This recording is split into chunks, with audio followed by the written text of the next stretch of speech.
Ford sells his first car, a tech giant is born, and humans set foot on the moon. It all happened this week in tech history.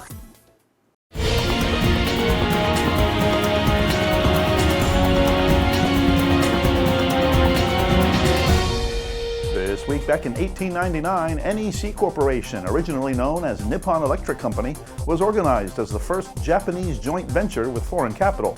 NEC started off in the production, sale, and maintenance of telephones and switches. The company then went on to making components for telephone switchboards and eventually notable products such as the TurboGrafx-16 game console, as well as laptops, monitors, and mobile phones. In 1902 this week, Dr. Willis Carrier installed a commercial air conditioning system at a Brooklyn, New York printing plant. The system was the first to provide man-made control over temperature, humidity, ventilation, and air quality. It was originally installed to help maintain quality at the printing plant, and for the first 2 decades of the 20th century, Carrier's invention was used primarily to cool machines, not people.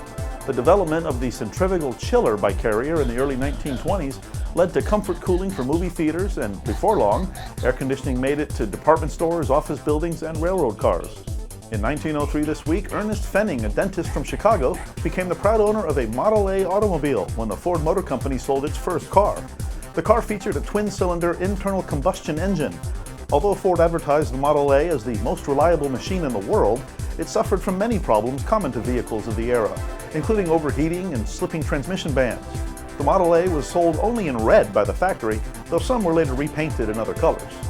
This week in 1968, chemist Gordon Moore got together with Robert Noyce, a physicist and co-inventor of the integrated circuit, to start a new electronics company.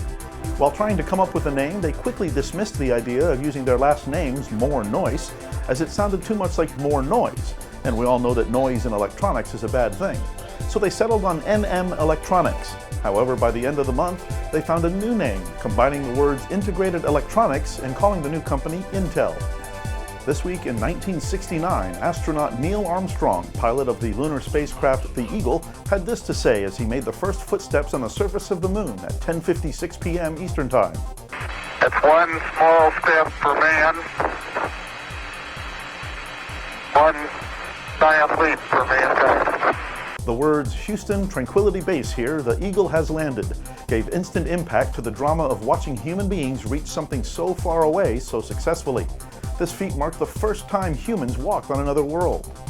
And this week in 1975, an Apollo spaceship docked with a Soyuz spacecraft in orbit in the first superpower link-up of its kind, as 3 American and 2 Soviet spacemen exchanged handshakes 140 miles above the Earth. This meeting is generally viewed as the official end of the intense space race between the United States and the Soviet Union.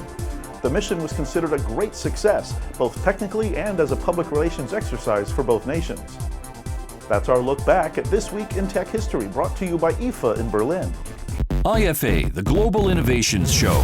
Meet the official partner of the future in Berlin. Visit us online at intotomorrow.com, where you can find out how to listen to our weekly Into Tomorrow radio program and participate and win in our cool Into Tomorrow Hot Summer giveaway. Catch you next time on This Week in Tech History.